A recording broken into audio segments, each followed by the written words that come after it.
شروع کرتا ہوں اللہ تعالیٰ کے نام سے جو بڑا مہربان نہایت رحم والا ہے۔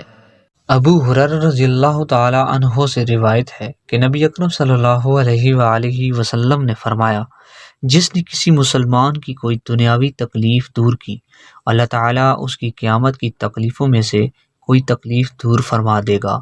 جس نے دنیا میں کسی تنگ دست کے ساتھ آسانی کی، اللہ تعالیٰ اس کے ساتھ دنیا اور آخرت دونوں میں آسانی کرے گا۔ اور جس نے دنیا میں کسی مسلمان کی عیب کی پردہ پوشی کی، اللہ تعالیٰ دنیا اور آخرت میں اس کے عیب کی پردہ پوشی کرے گا۔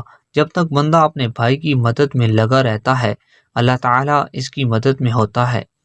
تشریح: اس حدیث سے معلوم ہوا کہ اللہ کی رضا کی خاطر دنیاوی مفاد کے بغیر جو کوئی مسلمانوں کی حاجات اور ضروریات کا خاص خیال رکھے اور انہیں پوری کرے تو اس کا یہ عمل نہایت فضیلت والا ہے۔